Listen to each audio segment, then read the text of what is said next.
Bom dia, pessoal, tudo bom? É, Dando sequência ao nosso conteúdo, a gente não pode perder muito tempo.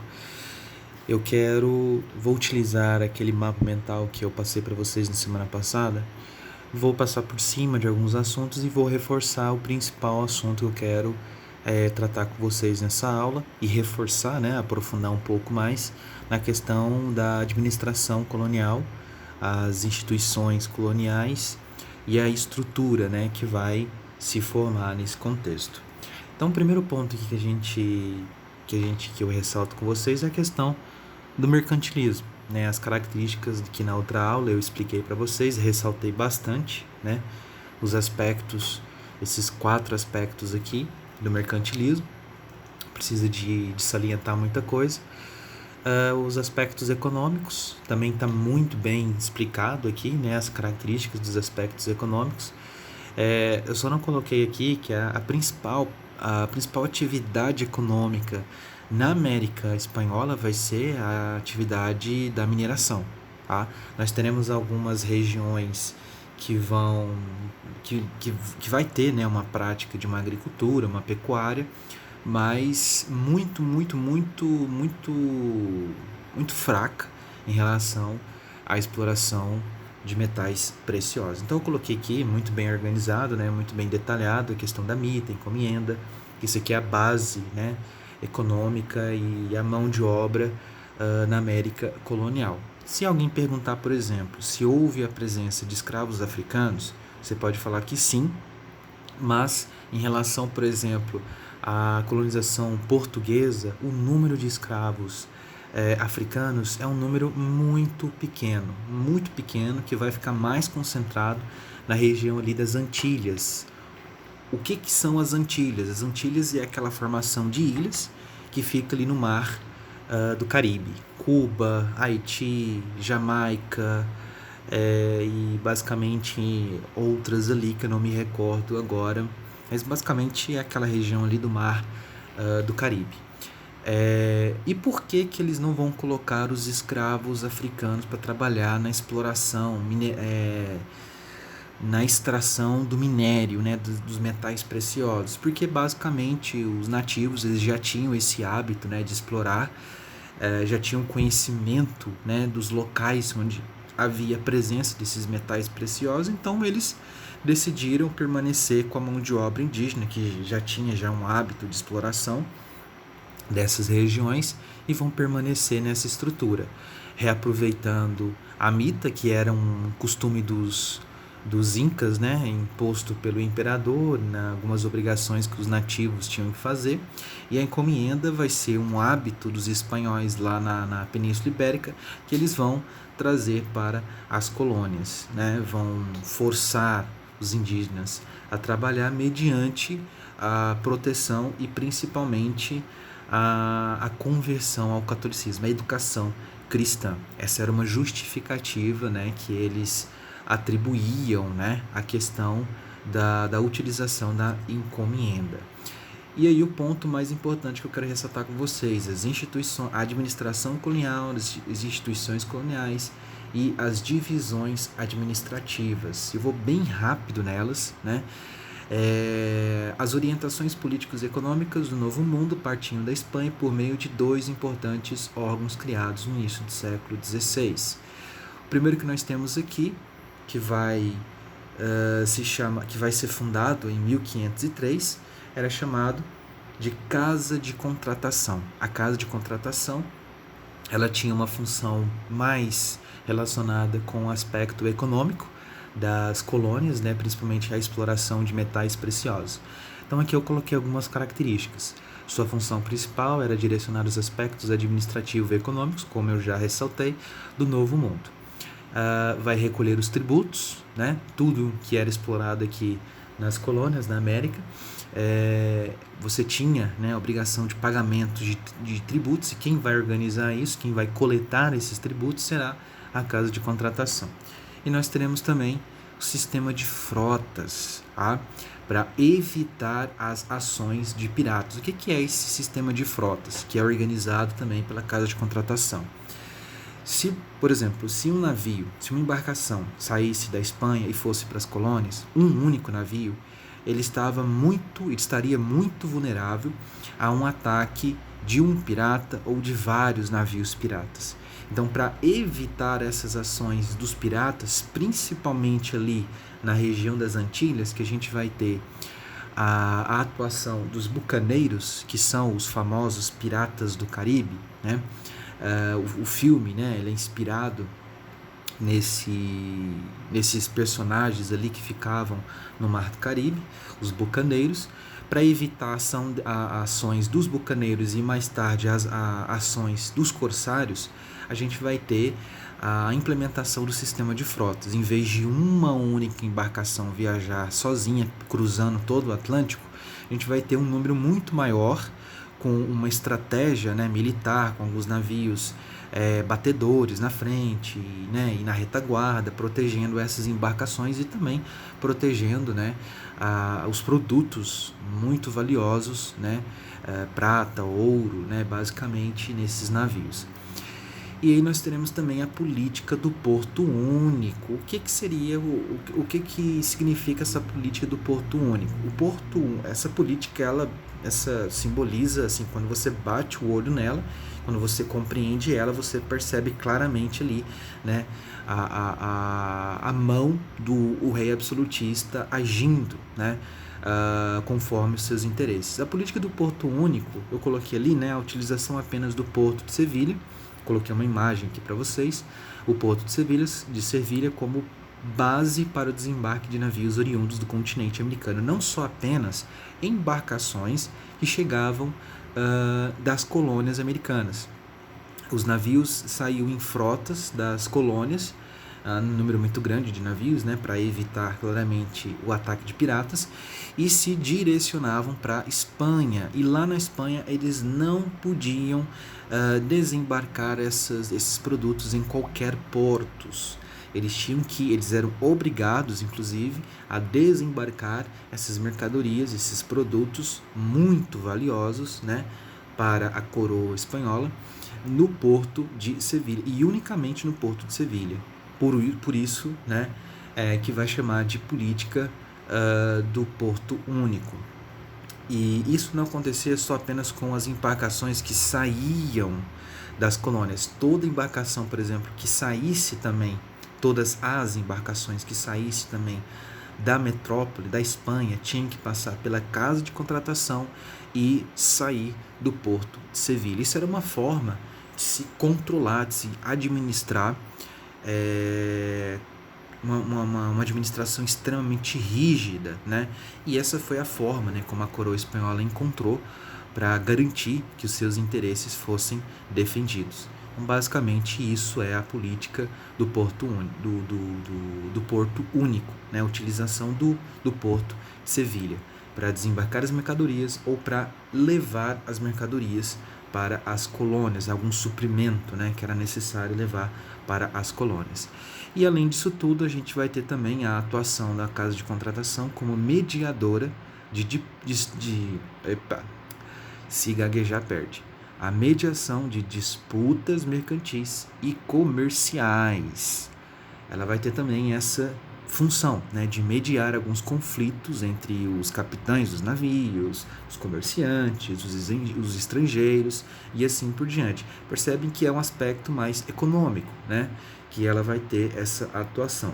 E, resumindo todas essas características, essas atribuições que a casa de contratação ela vai ter, basicamente ela vai estabelecer um rígido controle em relação à casa de contratação, estabelecia um rígido controle portuário para que o monopólio de comércio não fosse ameaçado. O segundo ponto, evitar prejuízos à coroa espanhola. Então, esse rígido controle, esse monopólio, esse controle rígido para saber o que entrava, o que saía das colônias e o que saía da metrópole, isso era uma forma de evitar prejuízos à coroa espanhola, tá? E o terceiro ponto, todos deveriam passar pela casa de contratação, sem exceção. Pode ser o primo do rei, pode ser o irmão do rei, todos eram obrigados a passar pela casa de contratação. seja a pessoa mais próxima do rei ou a pessoa menos próxima do rei, e essa principalmente deveria passar pela casa de contratação para se ter esse controle, né, dessa prática, né, comercial, dessa prática econômica nas colônias. E praticamente é o que vai garantir, né, toda essa rigidez na administração é que vai garantir o sucesso da Espanha nesse contexto até o século XVIII. O último ponto lá, né, o quarto ponto, direitos reais. Esses direitos reais seriam o pagamento de 20%, né, um tributo, né, um imposto que todos pagavam, tanto o produto que entrasse no Porto de Sevilha, que viesse, né, das colônias, e também todo o produto que saísse do Porto de Sevilha, ele era obrigado a pagar esses direitos reais, ou seja, os 20% por tudo que saísse ou entrasse na casa de concentração, a casa de contratação. Tá? Então, basicamente, a gente vai ter esse órgão que vai ser responsável pelo aspecto econômico. Casa de contratação, aspecto econômico, administração econômica, tá? Da colônia espanhola. O próximo aqui nós teremos o Conselho das Índias. Ele vai ser fundado posteriormente, em 1424, né? O que ele basicamente 24, 22, 23, 24, 3 anos após a conquista dos espanhóis, a conquista do México, né? A derrota e conquista sobre, né, os astecas, e posteriormente a derrota dos incas.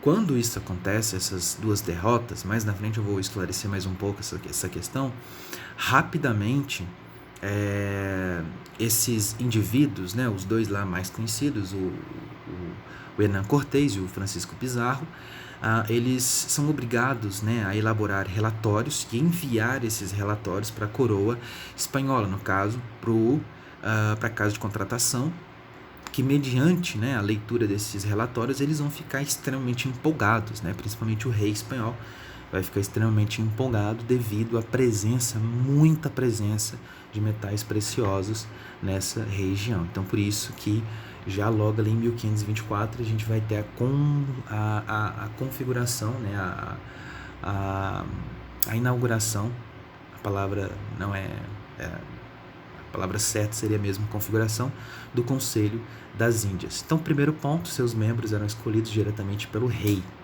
Então, todos os membros que faziam parte do Conselho das Índias eram escolhidos pelo rei. Por quê, professor? Alguém pode perguntar assim lá no fundo da sala, né?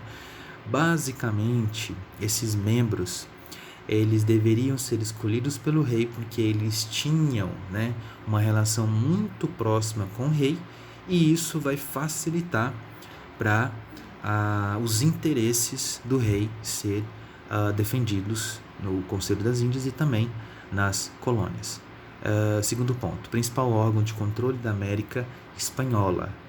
Esse aqui, além da casa de contratação, o Conselho das Índias vai ser o mais importante, que vai ter o maior controle, né, da prática, né, da prática da extração de produtos, a dinâmica, toda a dinâmica colonial da exploração colonialista espanhola. Quem vai ter todo esse poder, né, de administração vai ser o Conselho das Índias. O terceiro ponto, nomeava os principais funcionários das colônias. Esses funcionários das colônias também tinham que ser indivíduos que tinham uma relação próxima à coroa espanhola, para defender os interesses do rei. Tá? Basicamente, não tem o que argumentar sobre isso. Eram pessoas próximas ao rei e, por isso, defendiam seus interesses. Tá? Um simples, não tem muita dificuldade.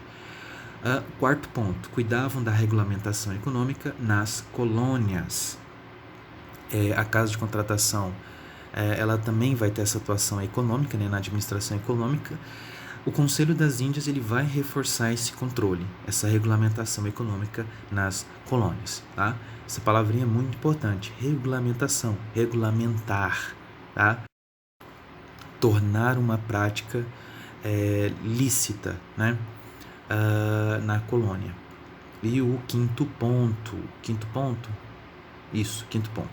funcionava também como Corte Suprema no trato das principais questões relativas aos territórios coloniais, ou seja, A gente percebe então que o Conselho das Índias ela vai ter uma atuação no sentido político e militar, tá? As funções, a Corte Suprema, ou seja, ela vai desempenhar a função executiva, ou seja, executar as leis, legislativa, elaborar as leis, e judiciária, julgar os indivíduos que não cumprissem, né, as exigências que vinha do Conselho das Índias. Se um cara lá nas colônias ele estava desviando ouro, né, contrabandeando ouro, que era um ouro que pertencia à coroa real, esse cara ele seria julgado, provavelmente seria preso e executado por crime contra a coroa espanhola, crime de traição, alguma coisa nesse sentido. Então, por isso que essa vai ser as características do Conselho das Índias, tá? Na sequência aqui, nós temos e um detalhe importante é que todas essas características do Conselho das Índias basicamente se resume sempre em nome da autoridade do rei espanhol. Então, se o Conselho das Índias ele toma uma decisão, é devido essa decisão ela foi passada pelo rei e vai ser repassada pelo Conselho das Índias e posteriormente vai chegar até os seus funcionários nas colônias, tá? Então aqui, basicamente a gente vai ter a Casa de Contratação e o Conselho das Índias, todos os dois órgãos sediados na Espanha, responsáveis pela criação das estruturas de comando na América. E a gente precisa fazer uma seguinte reflexão: se esses dois órgãos, os dois principais órgãos administrativos da colonização espanhola na América, se eles estavam sediados na Espanha, como eles conseguiam fazer toda essa comunicação, toda essa logística, né, toda essa distância entre a Península Ibérica, ter que cruzar, né, o Mar Atlântico, o Oceano Atlântico, na verdade, para chegar a mensagem do rei, alguma lei nova, algum decreto novo do rei nas colônias. Então, imagina a dificuldade que era para se organizar nesse contexto aqui, e eles conseguiam se organizar. Isso que é o mais impressionante, eles conseguiam manter essa ordem. Avançando, nós temos os vice-reinos. Os vice-reinos, eles terão uma grande importância. A gente vai ter 4, né?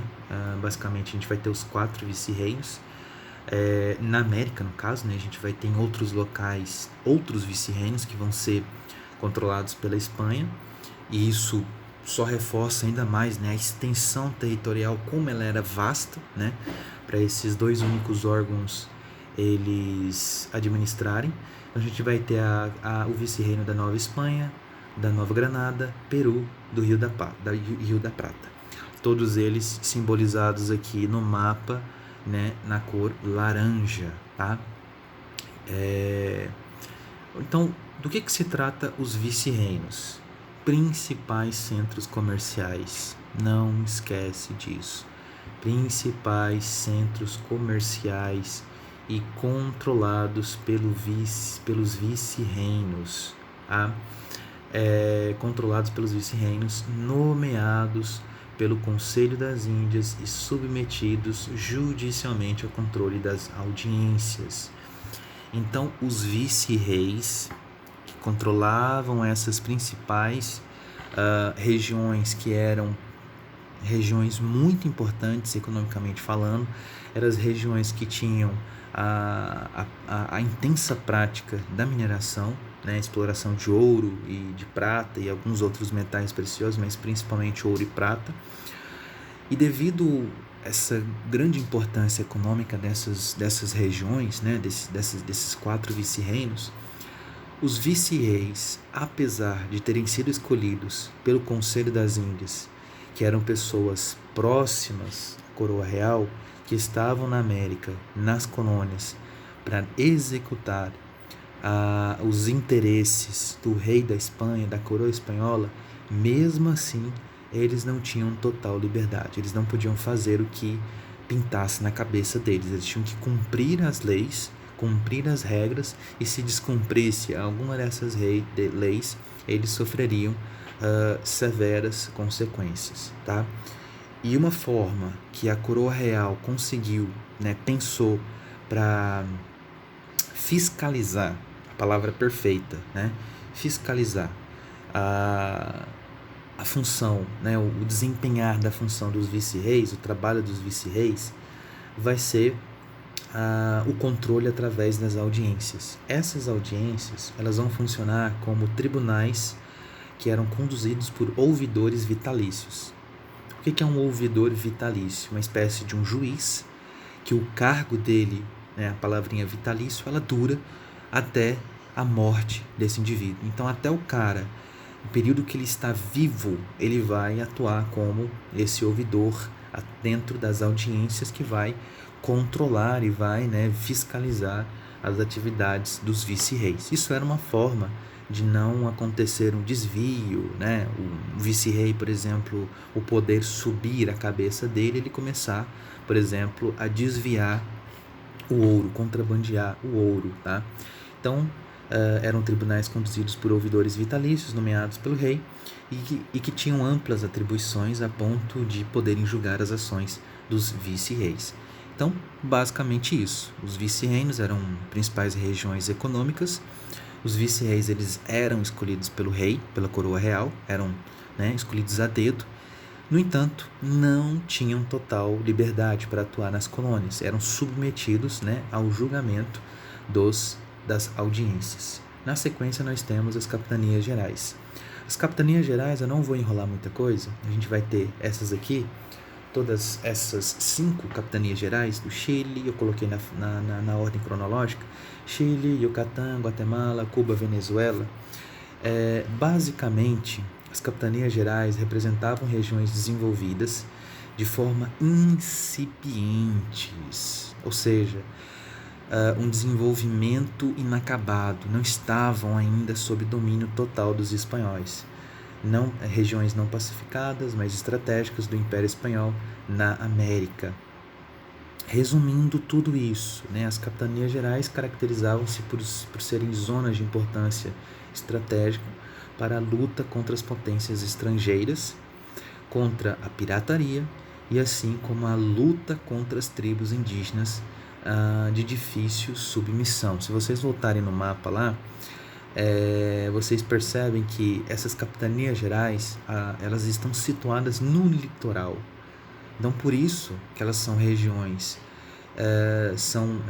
que não estão um desenvolvimento inacabado, ou seja, não está totalmente sob o controle e o domínio da coroa espanhola, e são regiões estratégicas no sentido militar e podem ser ameaçadas, né, pelos estrangeiros, pelos piratas e também as tribos indígenas que são difíceis, né, de serem submetidas ao controle espanhol. Então você vai ter essa tensão, são regiões, são zonas tensas, né, complexas, né, de se atuar ali dentro dessas regiões.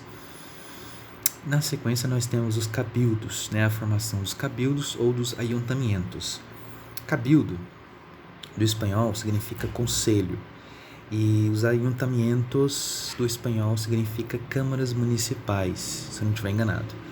Tá? Então, basicamente, os cabildos e os ayuntamientos, eles simbolizam esse poder local na colônia. Tá? São câmaras municipais administravam as cidades e representavam a esfera do poder local na colônia, dominado principalmente pelos crioulos. Os crioulos, a gente vai entender quem que são esses indivíduos lá na divisão social, né, na estrutura social da Espanha, da colônia espanhola. As competências, o que cabia, né, aos cabildos fazer, qual que era o nível de autoridades que os cabildos tinham, uma vez que eles era uma esfera de um poder local na colônia. Aos cabildos competia o abastecimento, né, desses locais, dessas cidades, o policiamento, edificações, ou seja, construções, né, o planejamento no papel e posteriormente a construção desses locais e a regulamentação de algumas atividades dentro dos limites dos municípios. Uma breve explicação, uma breve contextualização. Os cabildos, eles serão as primeiras formas de administração que vai aparecer na Espanha colonial. Devido à primeira fase da colonização ela ter sido liderada pelos adelantados, que eram indivíduos que gastavam do próprio bolso, né, todo o custo da viagem, da exploração, era promovido por esses indivíduos que eram chamados de adelantados. Os dois mais conhecidos serão Hernán Cortés e Francisco Pizarro. Esses indivíduos, esses adelantados, quando eles chegam aqui, eles começam, né, a formar esses pequenos locais, esses pequenos núcleos, né, de administração, os pequenos núcleos administrativos. Isso na primeira fase, né, da colonização após a conquista, né, a derrota dos astecas e a derrota dos incas. Uma vez que a gente não pode esquecer que os espanhóis eles vão se unir aos nativos que eram submetidos aos astecas e aos incas, que sofriam, né, com o domínio dos astecas e dos incas. Então, mediante a essa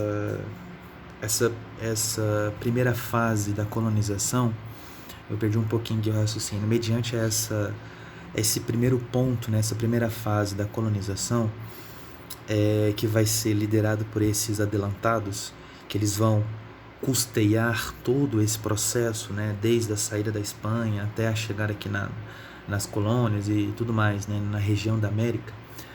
Eles começam a explorar o local e eles são obrigados a elaborar relatórios, como se fossem diários, né? E esses relatórios eles eram enviados para a casa de contratação que existe desde 1503. E a conquista ela acontece a partir ali de 1521, quando os astecas são derrotados. Então, quando essas cartas, esses relatórios chegam à mão da casa de contratação e eles percebem que já descobriram, né, a existência de metais preciosos nas colônias, automaticamente muda-se completamente a estrutura da colonização. A coroa espanhola rapidamente se interessa por essa exploração e retira todos os privilégios desses adelantados, tá? E começa, né, a formar toda essa estrutura complexa. Você vai ter a configuração do Conselho das Índias, dos vice-reinos, as capitanias gerais, as audiências e assim por diante. Então, por último, nós tínhamos essa última esfera, que será a esfera local dos cabildos e dos ayuntamientos, tá? Eu tinha que fazer toda essa contextualização para para compreender, né, de onde que vem, de como que se forma esses cabildos, tá? E aqui eu coloquei para vocês uma imagem, né, que representa muito bem como é que eram formados, né, configurados esses cabildos. Essa aqui é uma imagem da Plaza Maior, em Tunja, na Colômbia, e representa muito bem, né, como é que eram elaborados, né, as cidades nessa urbanização colonial espanhola, né? No centro a gente sempre vai ter, né, muito característico, né, dessas cidades, a gente sempre vai ter uma praça central, e ao redor dessa praça central a gente vai ter a construção, né, a continuação de todo esse centro urbano local, tá?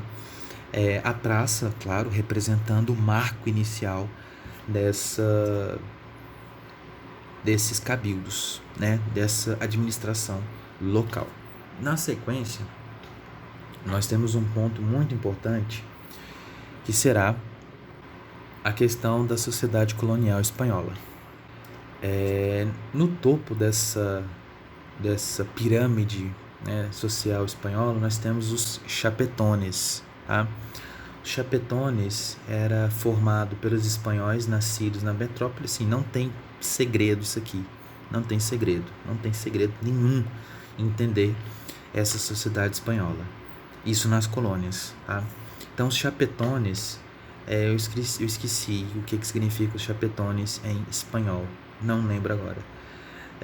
Os espanhóis nascidos na metrópole que ocupavam altos postos militares e civis, no caso justiça e administração, e também o clero fazia parte desse primeiro grupo, o grupo que vai ter os maiores privilégios nessa divisão social. Abaixo dos chapetones nós temos os crioulos, né, que, lembrando lá, eles vão dominar, né, a atuação deles nos cabildos. Os crioulos, eles são basicamente filhos de espanhóis, o pai e a mãe são espanhóis nascidos na Espanha, que nasceram aqui na América. Tá? Resume basicamente isso. Espanhóis nascidos na América formava a elite colonial. Grandes proprietários e comerciantes participavam das câmaras municipais, denominados de cabildos ou ayuntamientos. Então, aos crioulos ficarão reservado essa atuação na produção, no comércio e assim por diante, principalmente nos cabildos. Depois, abaixo nós temos os mestiços, né? O próprio nome já fala, né? Os mestiços, eles eram filhos de espanhóis com os indígenas, né? Os nativos, uma miscigenação com o espanhol e o nativo. Então, indivíduos nascidos de espanhóis com indígenas em geral eram os capatazes, os artesãos e administradores. Tá? Na sequência, os escravos negros, grupo totalmente subjugado aos colonos brancos, numericamente significantes, exceto nas Antilhas, e principalmente nas Antilhas, porque ali nas Antilhas a gente vai ter uma intensa produção de cana-de-açúcar. Então, a mão de obra escrava vai ser bastante utilizada ali naquele contexto. Até porque as Antilhas, elas vão ter uma estreita relação comercial com as 13 colônias, as 13 colônias que posteriormente, né, se transformarão nos Estados Unidos.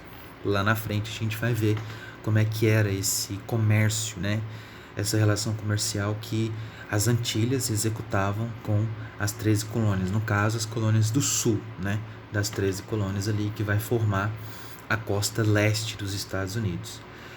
E na base dessa sociedade, que era a população mais numérica, né, apesar de todos os abusos, de toda a violência, de toda a dizimação que aconteceu, a gente vai ter os indígenas, né, que era a maioria, né, da população, grupos populosos e totalmente submetidos à mita e à encomienda.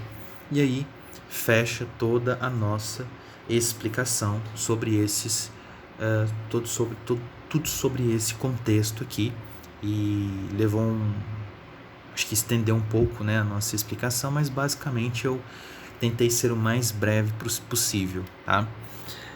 Espero que vocês tenham compreendido, e qualquer dúvida pode apresentar as dúvidas aí, que eu estarei disponível.